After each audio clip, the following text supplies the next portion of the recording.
Yo l'équipe, c'est Coupure, j'espère que vous allez tous très bien. On se retrouve aujourd'hui pour une toute nouvelle vidéo commentée sur le serveur Cry. Et franchement, je suis assez choqué de voir ça sur Cry. Un petit combat, PVP bas niveau, pas opti. Je me dis, oula, là il faut que je rec. Ça va peut-être pas être ultra, je veux dire, ultra intéressant au niveau gameplay, au niveau, allez, apprentissage, si jamais des gens...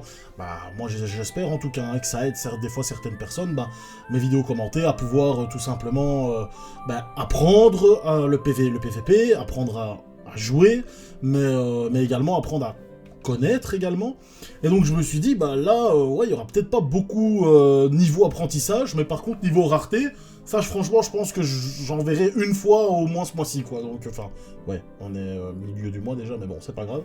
Et donc voilà, entre un Yop en 9-6, si je dis pas trop de conneries, contre un Noza en 9-4. Donc voilà, on va voir un petit peu. Un Yop, bon, déjà en Dragodinde, qui a déjà l'avantage par rapport à Loza, mais bon, Loza qui lui est en bois que feu, donc d'office, il a déjà ses 20% de reste-feu. On va voir si Loza peut arriver à prendre l'avantage. Là, le Yop qui arrive à clean à chaque fois toutes les invoques. Loza qui malheureusement n'a pas son crackler, hein. Donc ça va vraiment être une très très grosse perte entre guillemets. Bon, le Yop est moins HL que Loza. Mais Loza, franchement, s'il veut vraiment PVP, je lui conseille vraiment de monter niveau 90. Parce que le crackler fait vraiment toute la différence. Alors là, forcément, peut-être pas dans ce match... Enfin, peut-être pas.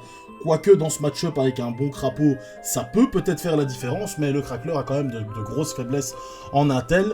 Et donc, du coup, bah, tout simplement, avec les tempêtes de puissance, ça peut faire très mal. Alors, je tiens à le préciser, ce sont des combats que j'ai rec et que je reprends comme ça, que je ne commande pas en live.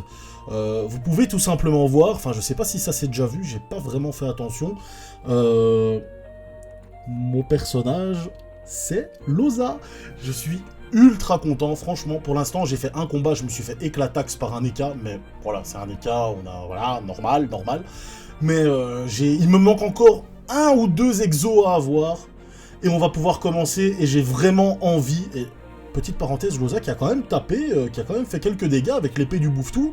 En vrai de vrai, pourquoi pas, mine de rien, se dire ok, tu veux la jouer Yop bourrin, moi y a pas de souci, je te donne des gros coups de cac dans ta race, y a pas de problème.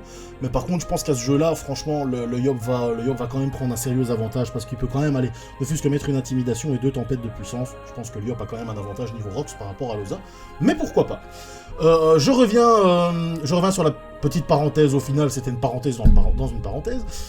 Sur Loza, donc j'ai vraiment envie de le jouer, même si je me prends des grosses ratas, je m'en fous, sincèrement, j'ai vraiment envie d'y jouer, j'ai envie de me faire éclatax au début, j'aurais pas le choix, sincèrement, parce que, tout simplement, je débute, hein, j'ai déjà vu beaucoup de vidéos, ces derniers jours, j'ai vraiment énormément regardé de vidéos d'Oza, que ce soit Losamodas Aid sur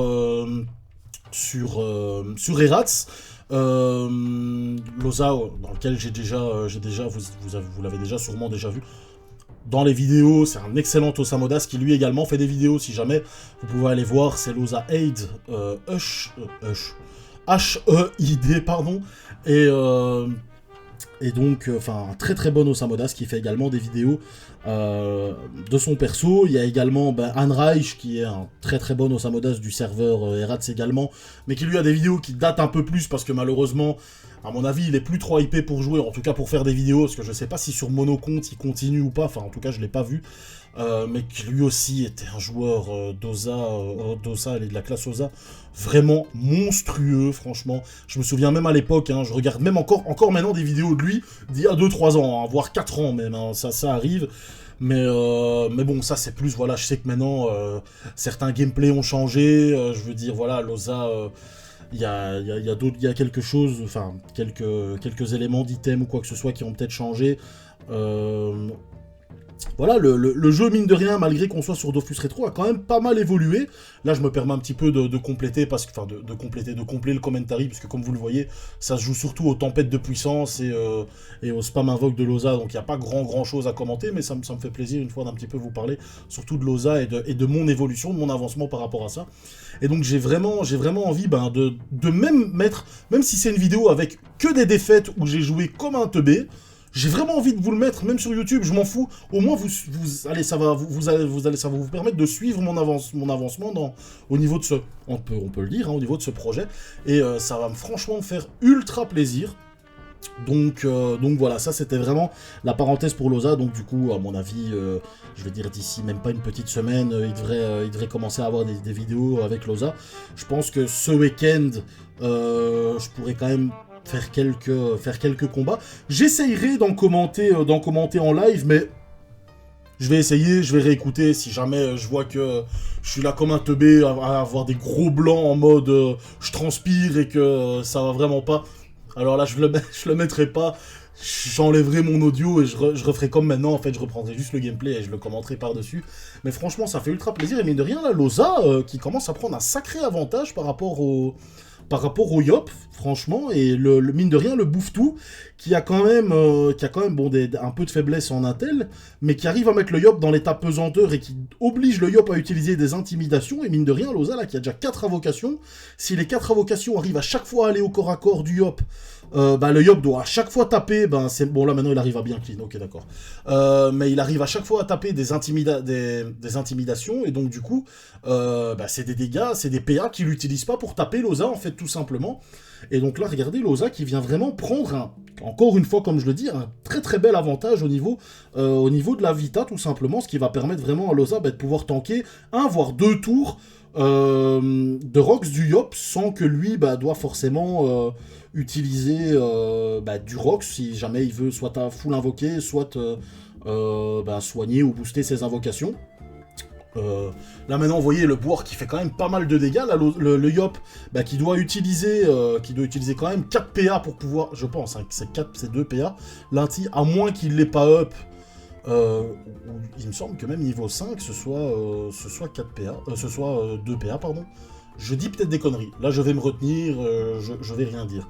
Mais du coup, voilà. Là, Loza qui booste bien son Bourg-Mage, il a clairement raison, parce que c'est l'invoque qui fait le plus de dégâts pour l'instant sur le terrain. Et on voit le Yop qui commence doucement à... à se faire encercler et...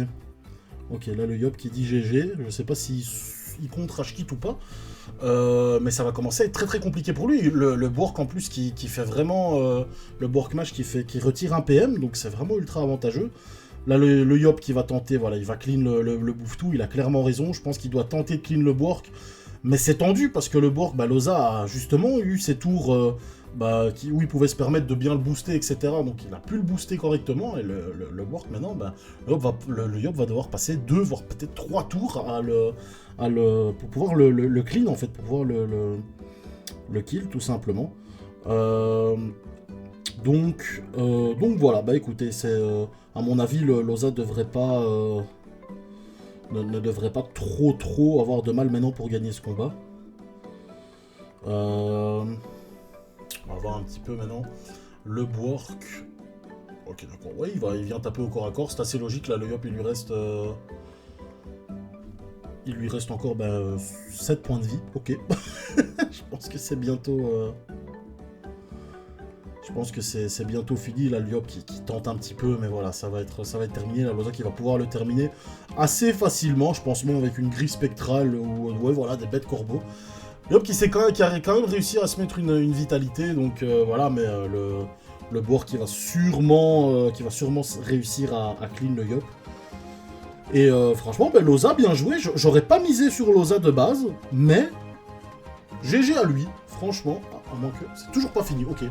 My bad, je pensais que Loza allait terminer, mais pas du tout. Donc, le Yop qui va, à mon avis, profiter pour taper Loza. Donc, je vais vraiment terminer le Yop. Le Bork, c'est tout à son honneur, mais il n'arrivera pas. À moins que... On va voir... Bon, il n'y arrive pas, il tente une flamiche, ça marche pas. Voilà, la Loza qui va terminer logiquement le Yop. Et franchement, chouette petit combat.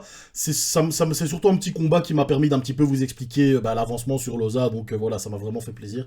Et c'est un petit combat assez rare, et certaines personnes me demandaient des petits combats bas niveau, et c'était vraiment très très compliqué d'en trouver sur Cry, surtout des pas optiques comme ça, donc voilà, bah écoutez, je vais essayer de vous trouver un deuxième combat, et je vous dis à tout de suite. Donc voilà, on se retrouve pour un autre combat, mais encore une fois un combat que j'ai pris sur mon disque dur, un combat que je recommande, que je commente en différé. On va voir un petit peu. Il y a le poteau Pachou contre un deck à flip Smoking. On va voir un petit peu comment est-ce qu'il va se démerder, sachant que Pachou là il est grade 9 je pense.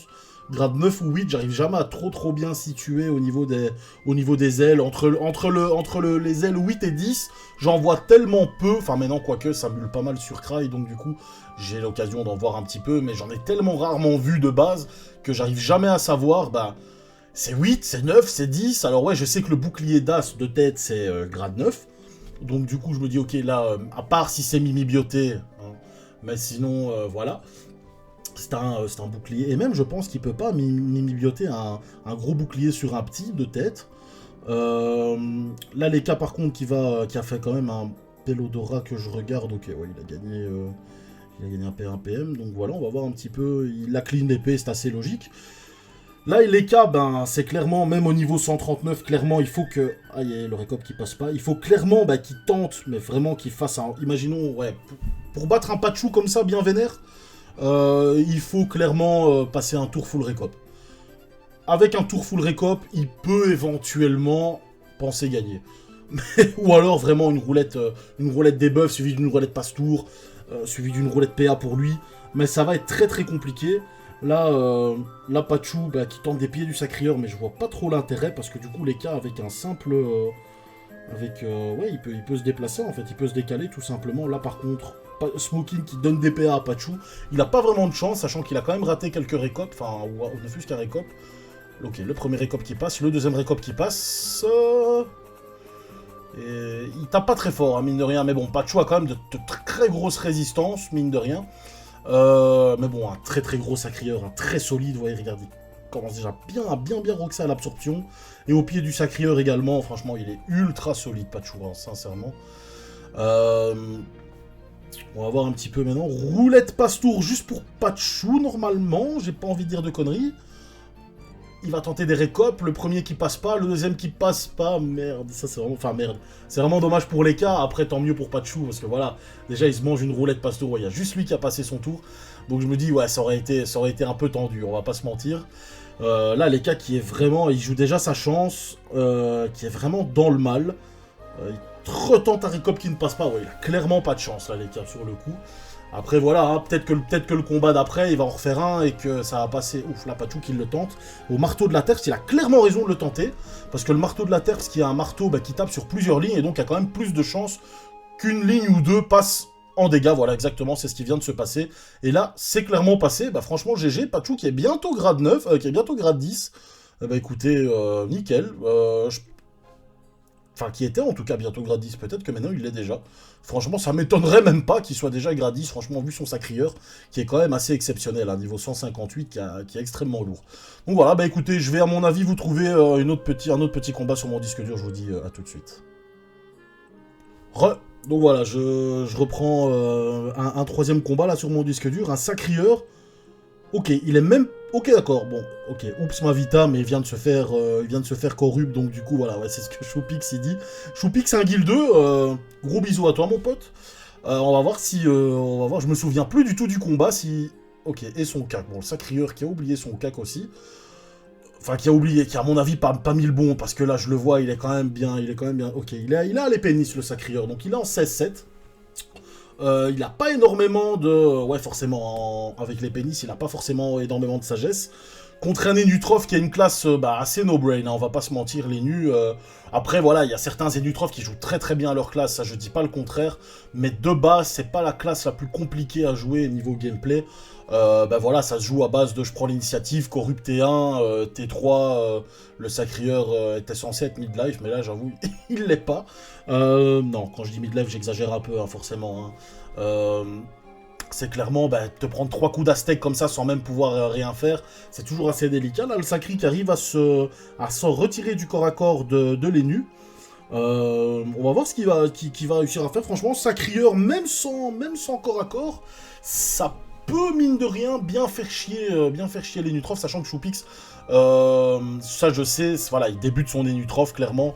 Vous voyez qu'il est grade 2, je pense, ou ouais, non, ça c'est grade 2. Donc voilà, lui aussi peut faire quelques erreurs, etc. Le Sacrieur également a l'air d'être bas grade niveau hanche. Donc on peut voir, franchement, voir si les deux vont faire pas mal d'erreurs ou pas. Ça peut aussi nous permettre de voir si, tout simplement, certains font des erreurs ou pas. La Sangular qui perd quand même pas mal de PA.